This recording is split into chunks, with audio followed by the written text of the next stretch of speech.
All right, for more on this, we're in conversation and now with the Deputy Minister of Public Enterprises, Deputy Minister Obed Bapela. DM, good to have you, and thank you very much for your time tonight. You had to be the carrier of the message that said none of the board representatives would show up at the meeting with Scopa today. One would say, surely it cannot be the responsibility of the shareholder to be the conveyor of that message, especially since an invitation was sent directly to the board about 2.5 weeks ago, May 23rd, we are told. As a shareholder, explain to us, I mean, why even after assurances were given that there'll be board representation, the board members were not there?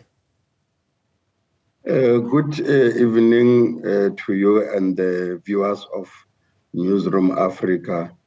Indeed, the objective, obviously, of us as the executive and the shareholder in particular is to ensure that accountability is a norm in South Africa, and the board was not running away from taking the responsibility of coming to account to the nation or to Parliament through the representatives. It so happened that the availability of board members became so difficult that none of them could be available for this meeting. And out of the 6 board members, 2 are ill. It so happened, and illness just comes anytime. And then 2 had international obligations that they could not get out of, including the chairperson, Glorious Robe. And then the other one is a lawyer who had a case in court, and only one who then just apologized. So as a result of them not showing up, we tried our best to ensure that at least one of them is there. But on the day of the meeting, obviously, as it happened, they were not there. And we already knew with the management of Denel as we were arriving for the meeting that without the board being represented, it's going to be difficult. It's the norm and standard in Scopa that all the accounting bodies of an entity, from the shareholder to the board and to the management, ought to be represented in the meeting. So without the board, obviously, the meeting was not going to be easy to continue.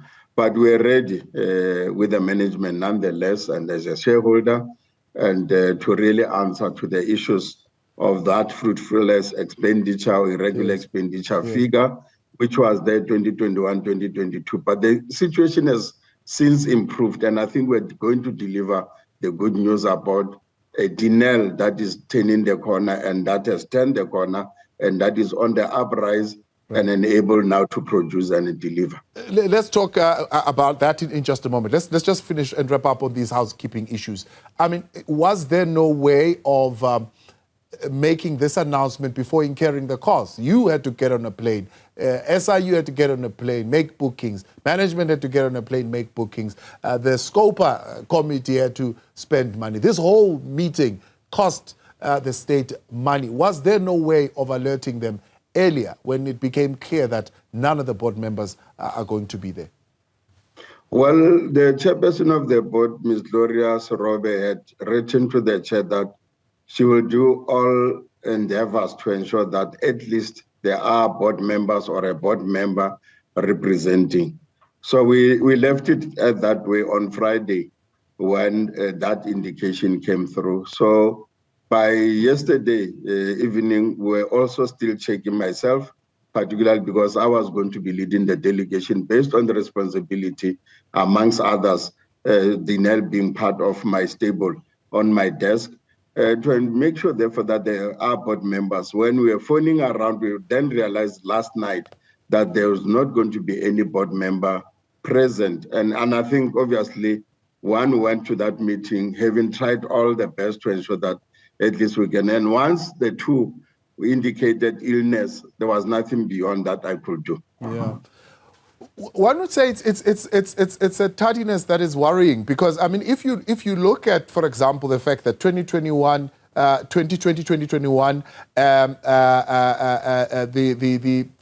annual reports were submitted late, 18 months.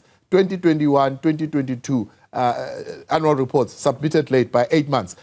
And then you look at what happened today and the none of them being available. It paints a bad picture of tardiness of a board that is seemingly not got its house in order. Remember that there was a board in place and there had to be a restructure of the board.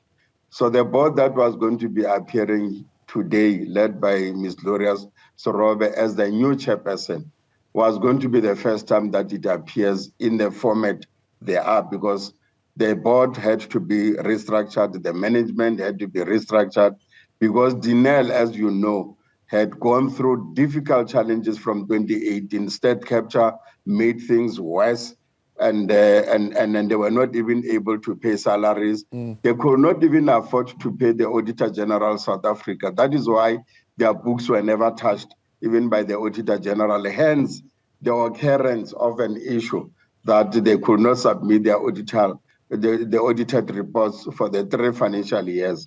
And it was because of the environment where they could not even pay the Auditor General for auditing. Yes. So with that situation is now over, we are now bringing the reports where now the Auditor General is auditing, and very soon all those reports will be accounted for, even during the difficult time when the erosion of the money in Denel went astray and got stolen, and then it left the company collapsing. Yeah. Luckily, they didn't have to go to business rescue. Luckily, there was no liquidation, and then it was easy to pick it up. And the good news was going to say all those things now are in line, and before the end of this year, all the audit reports will then be submitted, because auditing is now taking place. And obviously, the horror stories will emerge out of those auditing as to what exactly happened. And the SIU obviously is have a report. They are about to finalize, and they will be submitting it to the president, so that consequence management of whatever has happened in Denel can be something that we deal with whilst the company is now on the rise and is able to produce. Workers are back at work, working, machines are running. And I think that is the good news, that that company that had difficulties is now back in business, and when we are able then to service the army, which with all its capabilities, to ensure therefore that all those capabilities, and also the many orders that had to be cancelled, we have to renegotiate, so that indeed the Denel does not rely on bailouts, as we earlier said. And then the bailout, as the chair of Scopa said, should not be a norm, it should be an exception. Only on those exceptional environment can we then go for bailouts. Bailout is not the way to go, obviously, and I fully agree that these companies need to produce profits, but whilst also responding to the developmental agenda of the country. So, Deputy Minister, you're saying where you sit right now, the bailouts, I mean, it's 9 billion rands over time, have managed to assist Denel escape financial distress. One of the issues was a liquidity crisis where they couldn't pay salaries and so on and so forth. Where Denel sits now, are they over that crisis? They are over the crisis, salaries are not being paid, and then the liquidity is improving, not yet to where we want it, but then also production has begun. They are able to now to pay creditors, and they are engaging with those other creditors who are no longer taking Denel to court towards liquidation, and the company is now back on the positive. When we report next week, when we all will be back in Parliament on the 14th, with the board member led by the chairperson, will definitely give that particular story to the nation. And I think you can follow it up, and then we'll hear. Yes, irregular was quite an embarrassing situation. It will be explained of not why we went to that irregular, and then also expenditure, but also the auditing and accounting will also be explained, and what is it that is being done. But then liquidity will also, and including the turnaround strategy, how is now beginning to yield results. Definitely, that's the good news that the country will get. So you're saying the irregular expenditure will be explained away. Will there be any consequence? I mean, one of the issues that has been raised even in the Zondo Commission and been raised by the Auditor General as well is this issue of no consequence for irregular expenditure that keeps being repeated. Well, if the irregular expenditure arose for something that was criminal. And then the SIU is the competent body that will point us to that particular environment. And then there will be consequence management, obviously, based on their recommendations. And where there were other matters that had to be dealt by Denel, when we report next week, we'll give you progress in terms of the individuals that got suspended, that got fired, and obviously following up the money where it went. It then needs the finalization of the SIU to then begin to say we're going to be recovering the following monies from the following people. Those will be the consequences, but they will have to wait for the final report of the SIU. When they report next week, probably they will give a hint, and then where they are ready to divulge the information, they'll do so. Where the investigation are still to be concluded, they'll also indicate, but it will give a hint in terms of what consequences are going to happen. And where the irregular is of a particular nature because of deviations that had to happen due to particular issues, but there was no corruption, there was no theft of the money. Obviously, those then get explained, and then Treasury will then have to give condonement on those particular issues. I think last year, if I'm correct, around October, this report indicates that the entity wanted 5.2 billion rands for its turnaround plan, and much of that was going to be relying on whether Treasury would give you the 3.4 billion to assist. Is that still part of what we are dealing with here? Yes, the Treasury has already approved 3.5 billion and 1.8 billion has already been discharged, and that is why the company is now in business, it's a going concern. And then the balance, obviously, they have to account on how they've spent the money before they can get back the balance, get in the balance. But also the rationalization, as you'll get the explanation of Denel from 6 divisions to 4 divisions, and then also rationalization that has taken place. Obviously, with some workers being affected, and those matters have been dealt with the labor movement that is representing the workers, and hoping they will come to some kind of an arrangement and conclusion. They also were able to save a lot of money and able to scope some of the money from some of the activities that were happening in the business. So they are able to raise 1.4 billion, if I'm not mistaken, but is over R1 billion.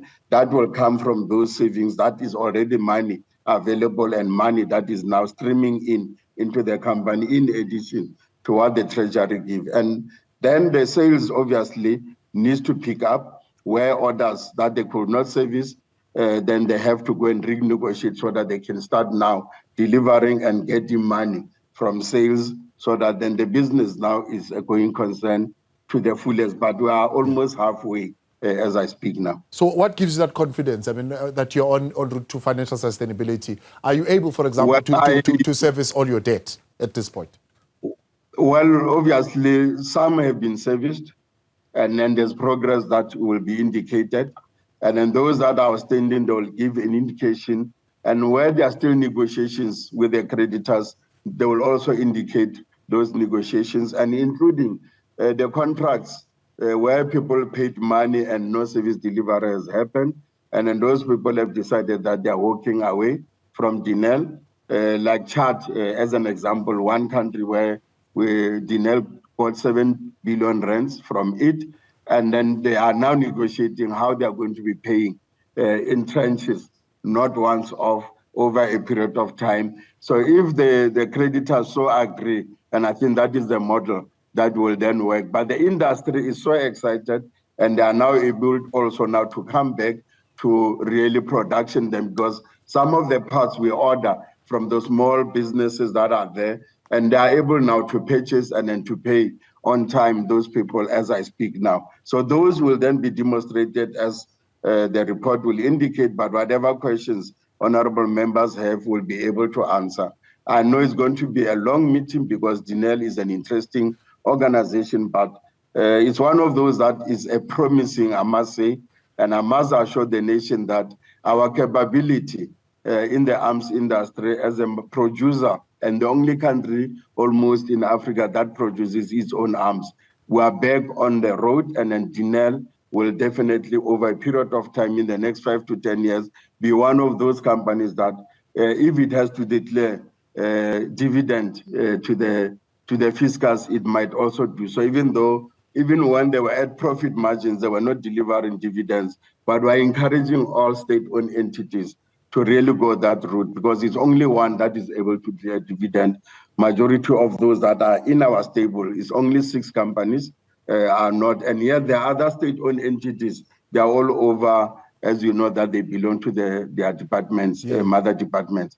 But I'm very, very much assured, and South Africans will hear the very good positive stories that will emerge in the next week meeting. Yes, with difficulties that we come from, yes, with some difficulties that are still current, will also indicate those difficulties, but we have plans on how to go about them and by when.